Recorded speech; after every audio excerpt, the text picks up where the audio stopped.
আচ্ছা, আমি বলেছি ঢাকা বিশ্ববিদ্যালয়ে শিবিরের ছেলেরা ১৫ লক্ষ টাকা খরচ করে পানির ফিল্টার বসাইল। কিছু ছাত্র সেগুলো বাইরে ভেঙে ফেলে দিল।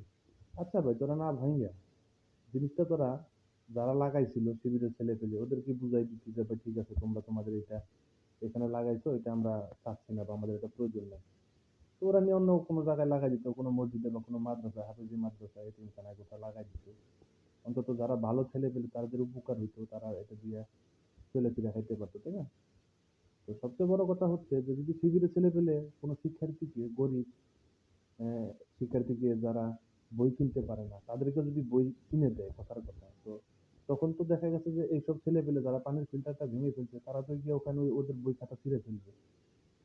আরো হাস্যকর ব্যাপার, শিবির যদি বাথরুমের বদনাটা পর্যন্ত কিনে দেয় তখন এরা হাঁটতে গিয়ে কি করবে? বদনাটা তো বাইরে ফেলে দিবে। আসলে ধিক্কার জানাই, লজ্জা হয় আসলে। তবে সবচেয়ে বড় ভুল করছে শিবিরের ছেলে পেলে। শিবিরের লোকজন যদি ওখানে পানির বোতলের পাশাপাশি একটা কালো পানির ফিল্টার রাখতো, যারা কালো পানি খেয়ে অভ্যস্ত, তাহলে হয়তো জিনিসটা মানানসই ছিল। শিবির তো ভুল করছে, শুধু ওখানে নর্মাল একটা পানির ইয়া রাখছে, ফিল্টার রাখছে টাকা খরচ করে। যাই হোক, আসলে এটা আমাদের কাম্য না। আমি রাজনীতি করি না, কারো পক্ষ নিয়ে কথা বলতেছি না। জিনিসটা আমার লাগছে এই জন্য আমি বললাম আর কি। ভালো থাকবেন।